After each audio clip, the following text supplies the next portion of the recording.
South Florida's #1 source for local stories. I'm Michael Miller, bringing people together and sharing the voices, events, and connections that shape our community. Cheers, guys. That'd be true.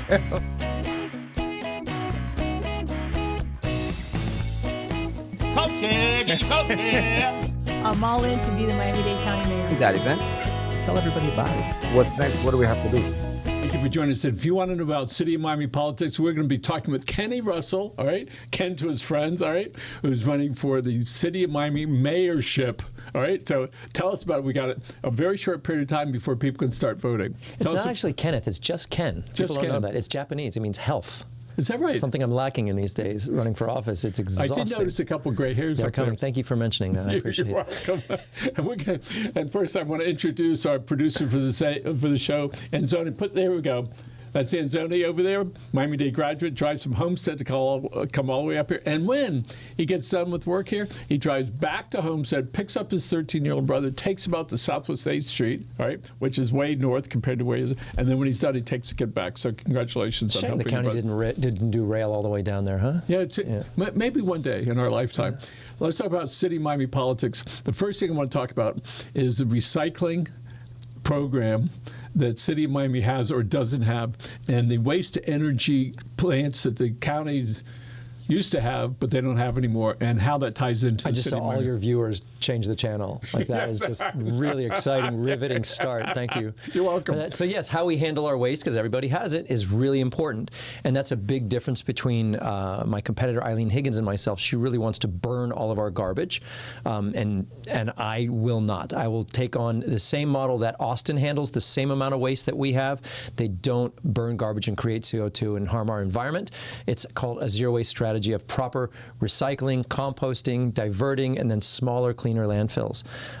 We do have a recycling program in the City of Miami. They tried to get rid of it, but we must have one by law. We really need to do these things, and it's important. So I would really improve that. It's hard to imagine that the City of Miami, one of the most famous names across the globe, right, was considering getting rid of recycling just as a matter of like PR. To say you didn't have a recycling program, as bad as it might be, it's terrible, right, not to have one. It's the same with burning garbage. It's like such an old technology that for them to dress it up now. FPL and all these companies, they do this waste-to-energy greenwashing where they say, oh, we're going to spin this little turbine and make some electricity, and now we're doing renewable energy because it's your garbage. It's a horrible, dirty way to create electricity, and we don't need to do it. Other cities have advanced so far beyond this. The fact that Miami-Dade County is considering this is a horrible idea. So as mayor, that's a big thing. We'd really bring in a new composting system, which we don't have right now. So all that yard waste that we pick up every week from every yard will actually go toward making really fertile soil and not contribute to the climate issue. So I frequently interview the folks from Miami-Dade Solid Waste, and I got so frustrated by conversations when my wife and I went out and we bought a composter. It's about 3.5 feet high. You put in everything but steak bones, food. And it seems it gets dehydrated. I don't know what else happens, but then it notifies no noise, all right? And when it gets close to 10 pounds, they say time to empty. I take it and I put it, don't put it in the yard, put it in your plants because you'll get all the little tomato plants that are going to pop up from the seeds. Right, right. From the seeds. That's great. What you're doing, we need to do as a community as a whole at an industrial level. And my grandson lives on the water in the Gables, so he goes out, he's 10, 11, he goes out in his kayak, and then when manatees are going around, he comes back the other day and he goes, Grandpa, look, I found a plastic bag. And I said, how great that was at such a young age. He recognizes the connection and keeping the waterways clean, right, to keep the manatees there and where it's safer for everybody. Well, our children could teach our politicians a few things, so the other way around. All right, so you've been around politics for a long time. You were a City Miami commissioner. What years was that? Only twice. So 2015 and 2019, I was reelected. Mostly on environmental issues and having to do, I wrote all of the City of Miami's environmental laws that protect our trees and air and water today, but also really around good governance, and that's why I'm back running for mayor. It's about the housing crisis that we face, and it's about how the corruption in City Hall and the mess that we have, the chaos keeps us from getting that work done. And it is chaotic over there. It's bad. And it has been for a while. It's an embarrassment. Yes, and when you were in office, and you're a very green person, and I understand that, and that is wonderful. And it seems to me that so often people think that's a luxury for us, What's that? being green.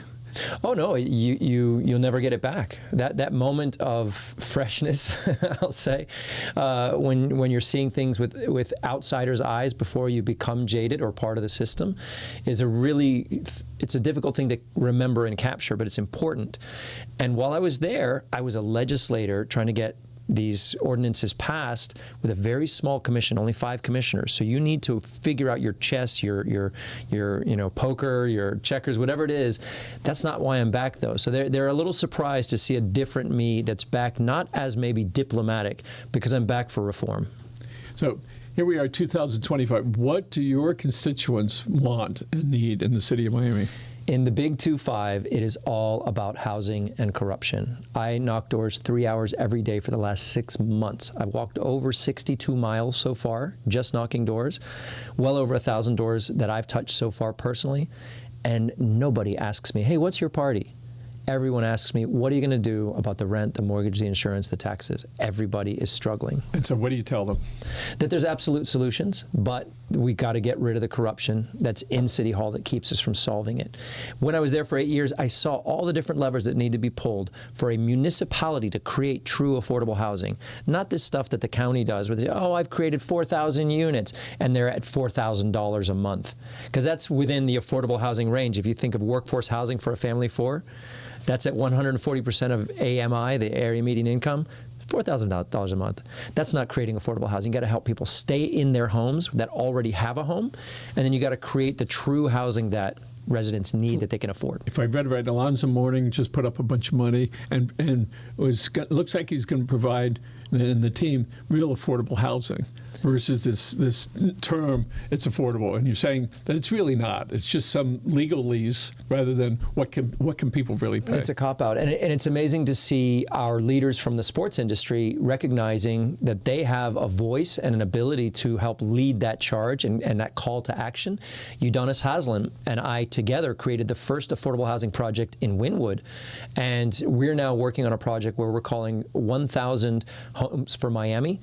This is a new initiative. I'm breaking a little bit of news here, but he's endorsed my campaign, and we're going to create and preserve 1,000 units of housing in the city of Miami over my first year in office. So what are some other things people they're concerned about? Their taxes now. I understand the state is going to perhaps try to vote on and eliminate real estate taxes. I hear one is for everybody, and then the second one I heard it would be for people over the age of 65. And one day, if I get to be 65, we'll talk about it. We'll let you know, yeah. Right.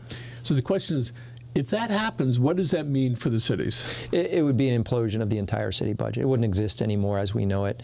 Emilio Gonzalez has a similar proposal that's mirroring Ron DeSantis because he's endorsed by Ron DeSantis. And it sounds great. It's like, do you like puppies and rainbows? Yes. And there's a reality check here because the state can easily give this away because it's not their revenue. This is the revenue for the municipalities that the state's always fought against anyway. But that exact thing that Emilio is proposing is the size of our entire safety budget. Police and fire together would be eliminated under his idea of a tax giveaway. It sounds great, and there are ways to relieve people with regard to our taxes and the millage and the homestead exemption. And I have some great proposals, but that big of a sweeping change, you'd have nothing left to govern. And if that takes place, that would be a statewide? Well, that seems to be what Governor DeSantis is proposing, but I have yet to see a reasonable, actual mathematical proposal of how those holes are then filled or what cuts that then creates. So everybody in Dade County that gave a hoot was exposed to the concept that Dade County supposedly had a $420 million deficit. Mm-hmm. And she's my mayor. I voted for her. Mm-hmm. I like her. But it turns out that ultimately is not what happened. But it scared so many people. Well, what is happening? And people got really nervous. We can see that they're not as nervous as they were. I mean, they're more nervous than they were 4 months ago, even though everything else might be the same. What do the finances of the city of Miami look like nowadays? Balanced book, and always a balanced book. We have to by law. And so the fact that this caught the county by surprise has made it really difficult from them from a messaging perspective. This does happen leading into your budget season where you recognize your deficits, and then by the time you vote on the budget, you've got it all sorted out. For whatever reason, theirs became a very public battle because of these new constitutional offices and various other things that they could have seen coming, that it didn't have to be such a public battle. But it really scared people, and I heard this at the doors. They saw all of the cultural and public funding starting to disappear from nonprofits, and there was recommendations even from Commissioner Higgins to start charging for the Metro Mover, which is free. That's taking the deficits of government and putting it on the shoulders of the poorest among us. It's really the irresponsibility of public governance. And so often the people get confused with Miami And Miami-Dade County. Miami-Dade County. Yeah. So explain the difference for people that are not clear on it. Okay. As the future mayor of the one and only city of Miami, there is only one, the original, the beginning, the OG city of Miami. West Miami, Miami Beach, Miami-Dade County. These are all sequels and offshoots. There is only one. That's true. Sorry, guys.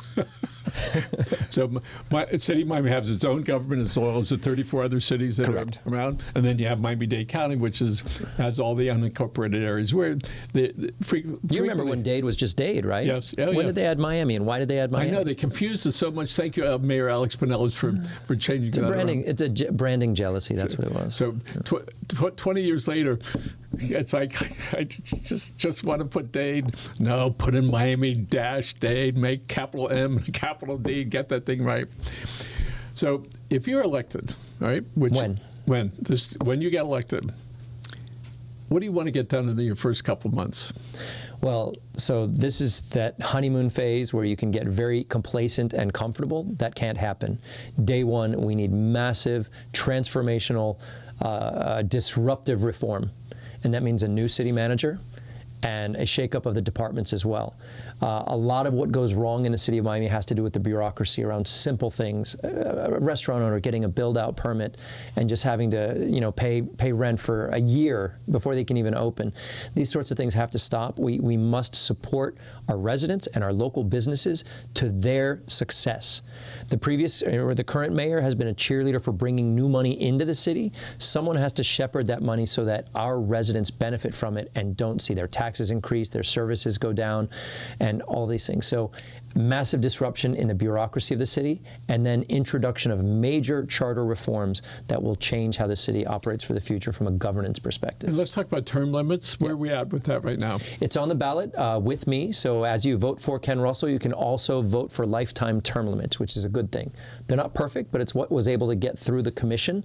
And it really says that if you serve commission twice, you can't be a commissioner again. If you serve mayor twice, you can't be a mayor again. One of the things that happens with term limits, there's a sense of urgency by the legislators to make a difference because, I only got 1,200 days left. I better get on the stick. It goes quicker than you notice. Yes, Yep. and I think that's a wonderful thing, even though before I supported the non-term limits, which was you got the guy in there and let him go, but one of the things that has happened, the advantage is they get 2 terms, all right, and you could cruise the first one, all right, but on the second one, you better get the stuff done. This has become a cottage family industry where people can stay in office for generations.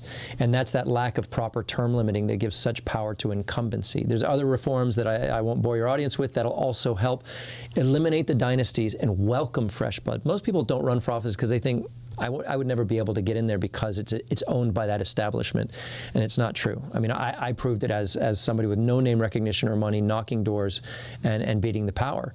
But I also believe having smaller districts, instead of 100,000 person residential district for each commissioner, 50,000. And then a grassroots candidate can knock those doors and win any amount of money. How many people are going to vote come November? Why are you going to depress me? There are 500,000 people in the city of Miami, nearly. We're going to expect about 25,000 votes to be cast. And that means the mayor will be decided by a little over 12,000 people. I know this.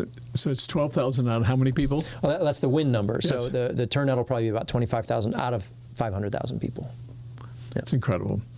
So if people don't go out and vote, the other guy's going to get it.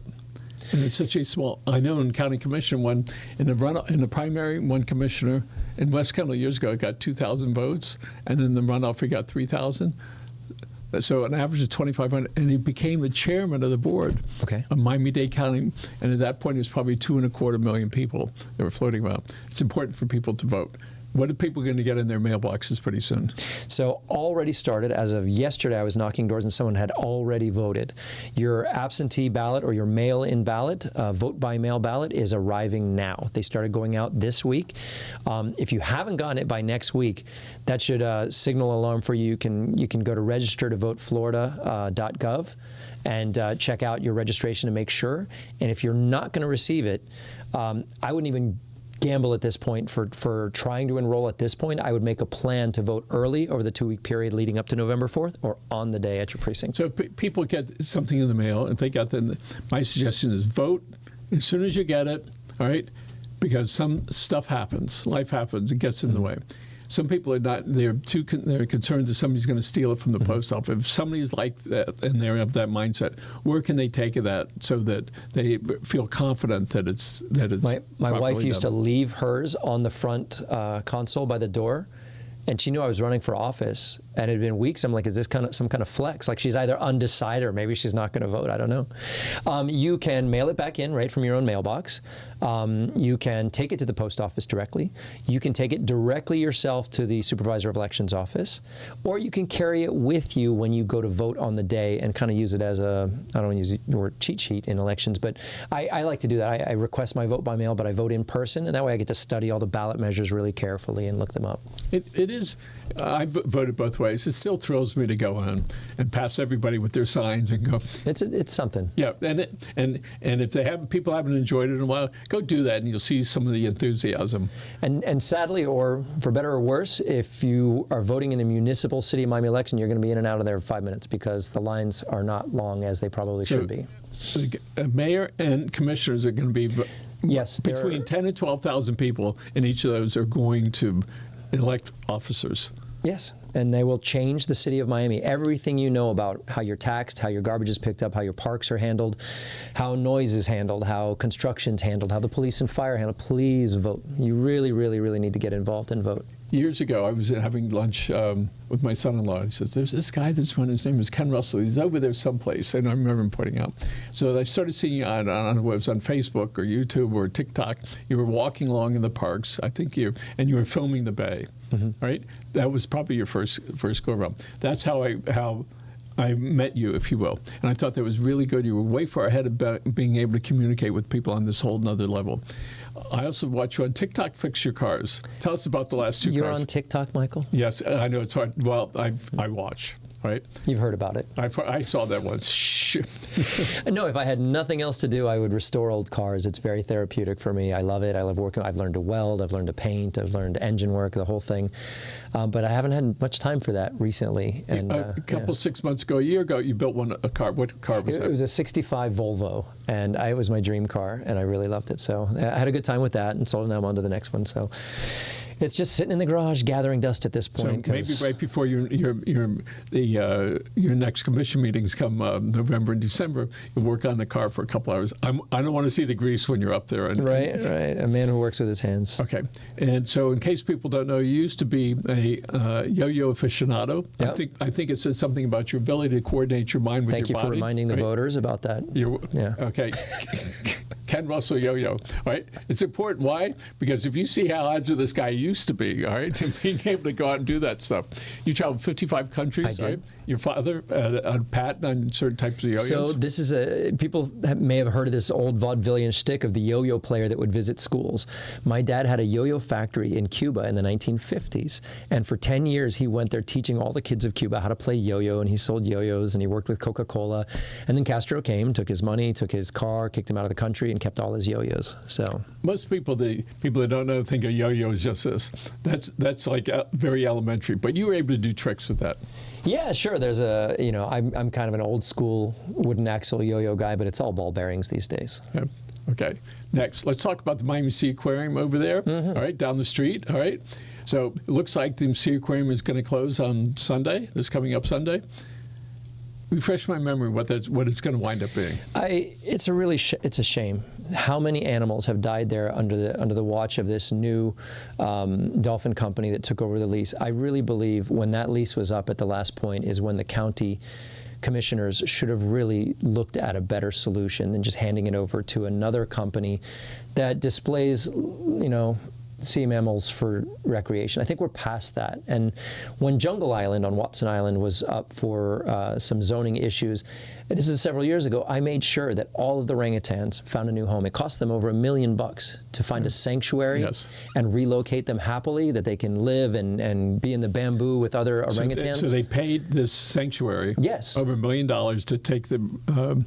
Yes, to feed and house. Remember Peanut? Peanut's since passed away. I went and visited them twice at the sanctuary. It's not public facing though. It's not a zoo. It's not for recreation and entertainment. It's a sanctuary, and that's what should have happened over time with Tokite, with the dolphins, with everybody. Really should have recognized this earlier, and now they're spinning it on the positivity of what it'll become at this point, but really, the county should look at itself and recognize that they were not a good steward of these animals, and it's very important that as we move forward with all of our assets, we think of that. And so often each of the cities in the county and the region and then the state and the federal government, there has to be some coordination between everybody, and typically there's a thing called the League of Cities. Tell us about that.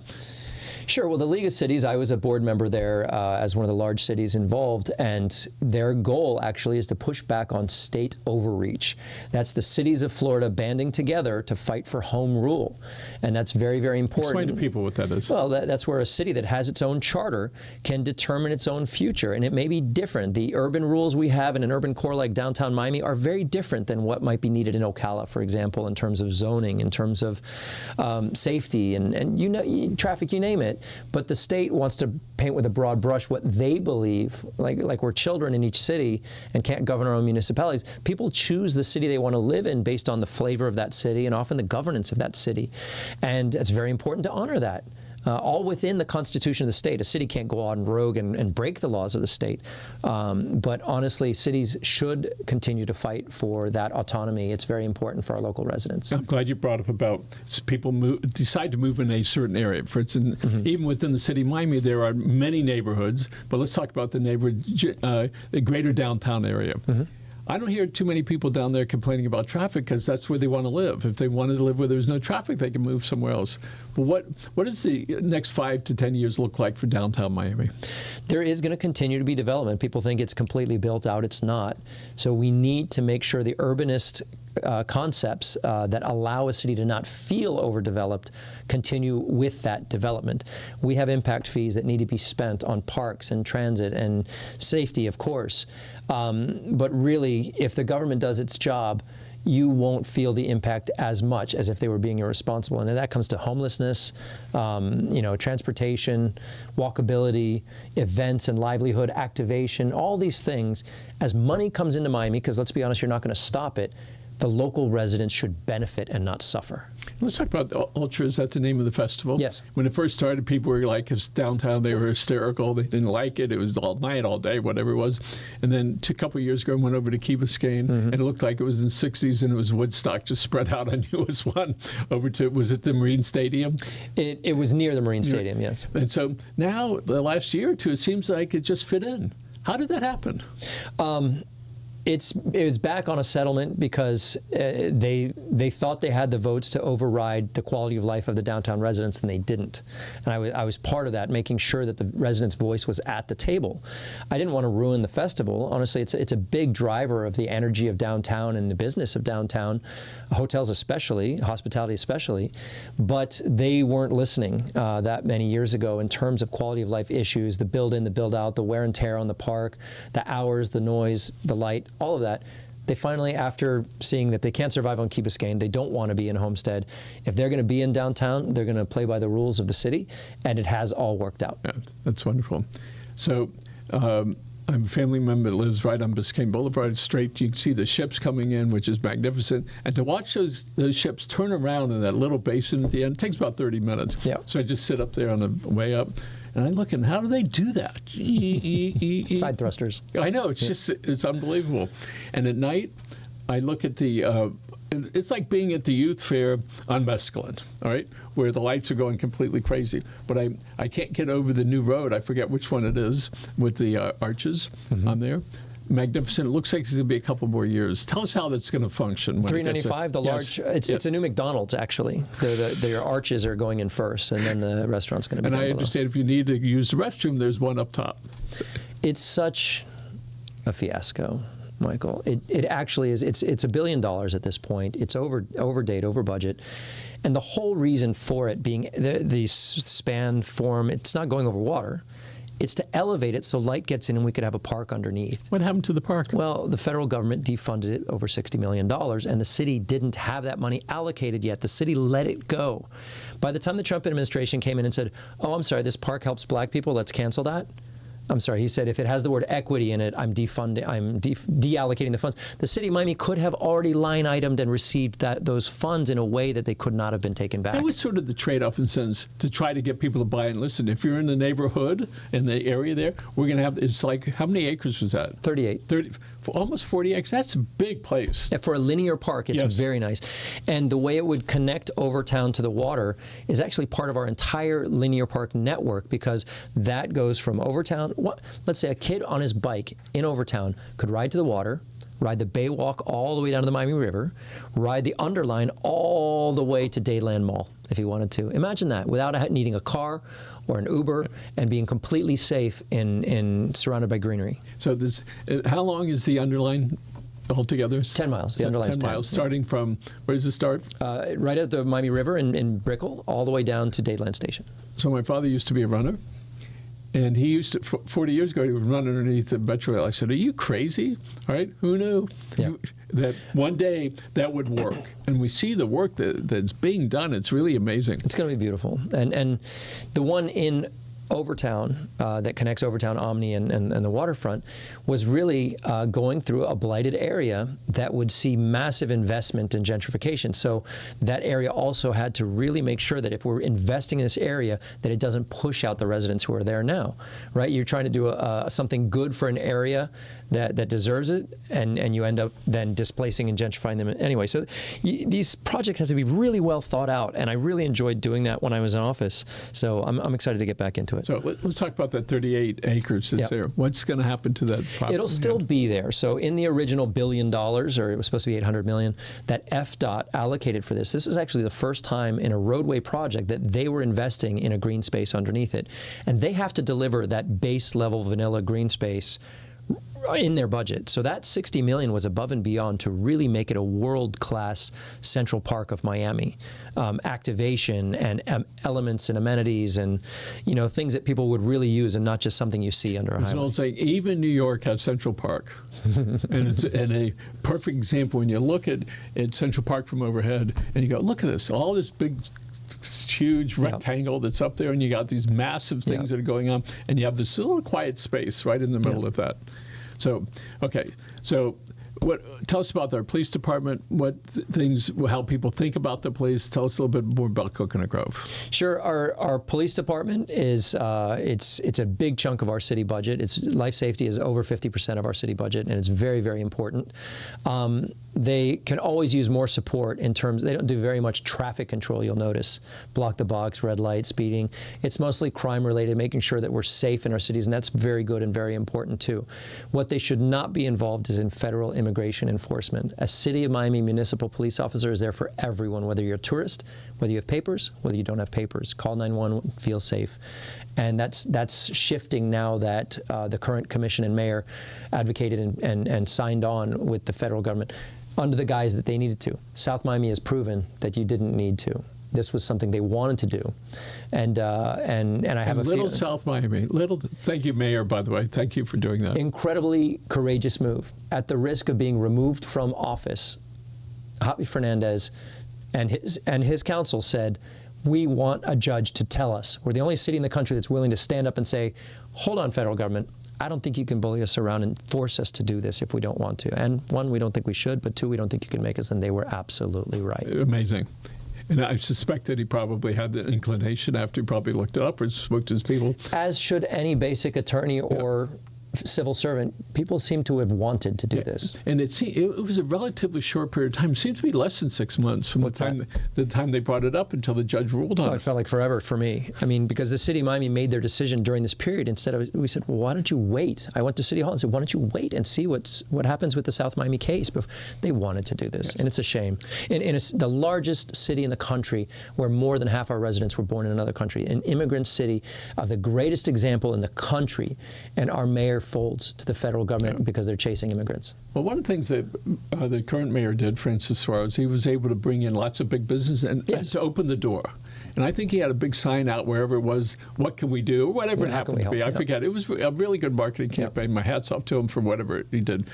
So when you become mayor, what are you going to do to improve the health and the well-being of the people of Miami-Dade County? Well, thank you for framing it that way, because that injection of investment in Miami means our local taxes for a single-family home or a duplex should not have gone up, yet they have. And the mayor uses this game with the millage. We have the lowest tax rate in history. I don't care what my rate is. I care what the bill is that I pay every year. And if my assessment has tripled, guess what? So have my taxes. Yes. So that new investment in Miami should benefit our community, not push it out. And we are seeing people really, really hurting right now when it comes to being able to cover what it is to live whether they're renting, mortgage, whatever it is. It's getting harder and harder, and we should be part of the solution, not the problem. Speaking of solution, I don't know how often the streets of Brickell in that area flood, but it seems to me it's more than it was 20 years ago. Is it, and what can we do? Yes, it's getting worse. There's king tide going on right now, and if you go down to the water's edge, you will be knee-deep in some places in water without it having ever rained.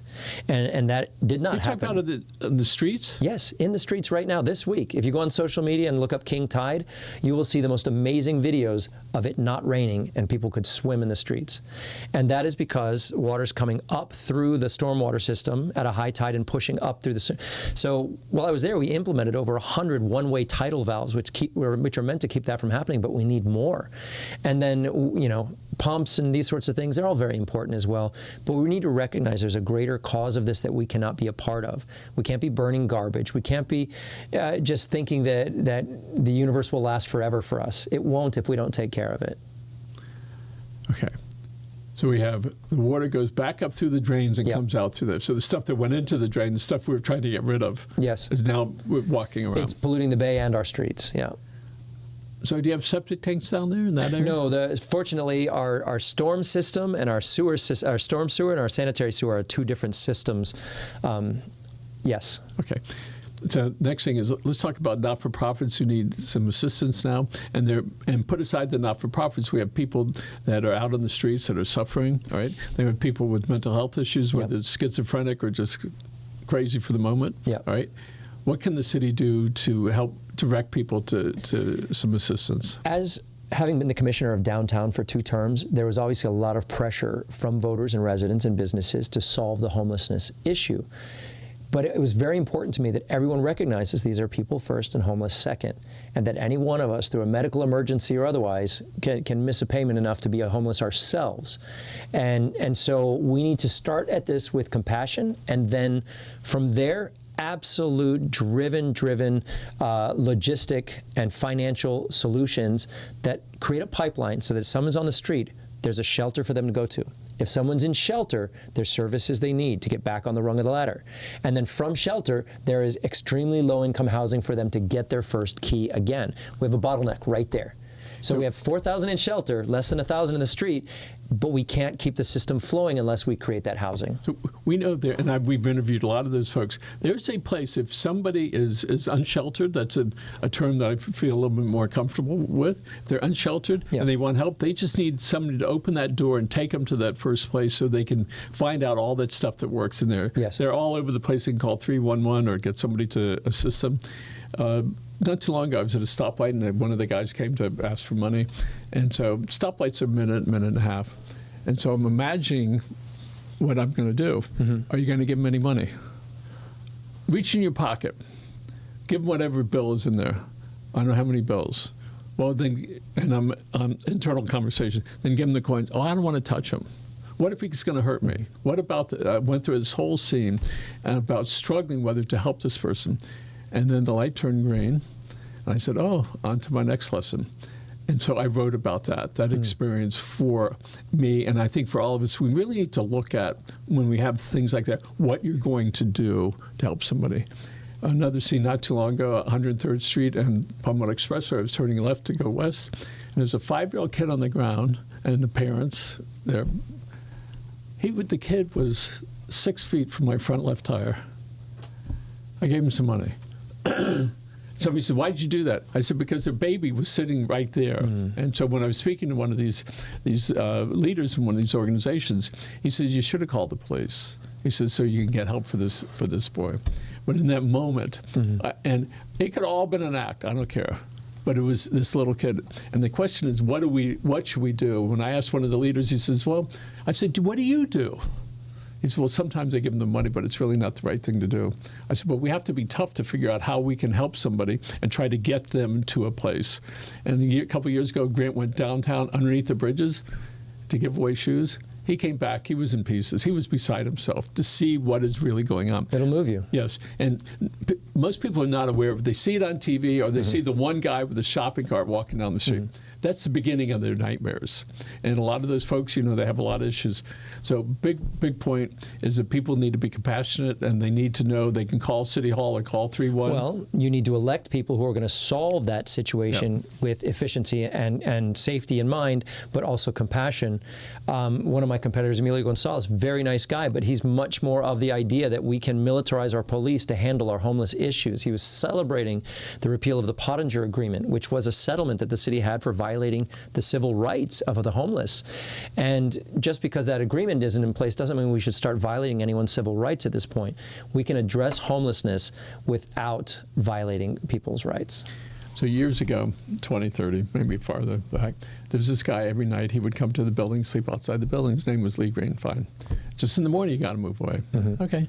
It's not an uncommon thing. So one day, there were some teenagers walking down the street. They started throwing rocks at him. I got so infuriated. I grabbed the kid. I started smashing him up against me. Look at you. Yeah. It was like. That's like superhero stuff. That's like Batman stuff. Yeah. And it was just like, oh my God. All right. So I think we need to look inside and say, what are you going to do for somebody today to try to help them, all right, be better? Because we all belong to somebody in there. Yeah. So I hope that when you get in office that you pay a little bit more special attention I experienced to it in terms of as a commissioner. And I recognize all sides of that issue, and I know how to prioritize the solutions in a way that makes sure our downtown is clean and safe, and that the homeless have the resources they need. And thank God Judge Leifman's project is finally coming to life so that those with drug addiction or mental issues also have a place to go, because they're often resistant. And so there's treatments for them as well that can help them recover and then get back on the rung of the ladder. So Judge Leifman, he's spent his entire career helping in this, and he's really made a significant difference. And the whole team of people that support. Yep. And so we know in this time where people are a little short on money, if you've been giving before, just give a little less, because there are plenty of places that need help. So we have Halloween coming up, and then we have Thanksgiving and Christmas. If you're going to be in office for Thanksgiving, when you get in there, what are you going to do to celebrate Thanksgiving with your community? Sir. We're not going to cook peacocks. We're going to cook a turkey. But let's be honest. Thanksgiving is mid-end of November. I don't know that we'll have a mayor decided by then. We have 13 candidates running right now. And a divided field like that usually leads to a runoff between the top two. So I expect around Thanksgiving, I'll be out knocking doors, bothering people at their Thanksgiving dinner, and asking for their vote. So, what percentage of the people are going to vote in the runoff? Oh, that's a good question. This is one of the first times we've ever had a 5-week runoff. It's normally 2 weeks. So we actually don't know, and it'll be December 9th if there's a runoff. And we don't have a lot of data on what the turnout looks like in a early December election like that. Okay. And could you do me a favor? Let's put the camera right on them, and Sonny, why don't you talk? There we go. Whatever camera that is. Which camera is that? Right behind you. Okay. Talk to your folks and tell them why we should vote for you. Oh my goodness. I mean, it's not about me. Miami knows what it needs. Miami knows what it's sick of. Miami is hurting absolutely. People trying to stay in their houses, stay in their rent, their mortgage, whatever it is, stay in our community. And they know that their leaders are failing them in terms of the solutions that should be brought and could be brought. The unfortunate part is people are giving up. They think Miami will always be corrupt because that's in our DNA in some way. And they think we'll never solve housing because it's too big. I'm here to tell you, I know exactly how we can solve both. We really need new blood coming into office, and that only starts with true reform of our city's charter, our Constitution, so that we become a welcoming city for those who run for office who otherwise might not. I didn't think I'd ever do this. I had a small business. I was a surfboard salesman. I got upset about a contaminated park. And once I mobilized my neighborhood and saw that we can solve things in local government, I realized at each level of local government how much a basic resident can do, just like you or me. So please get involved at the very beginning by voting this election. Make sure and boost our turnout. Vote for the people that you think are really going to take care of this chaos and also handle the affordable housing crisis, our flooding and infrastructure crisis, all of these things. And then think about running for office yourself. Wonderful. KenRussellForMayor.com. There you go. That's how they can find you. And I'm just going to look at this camera right over here. Folks, nowadays what we are doing is we're trying to follow the Disney rule. And the Disney rule is simple. When you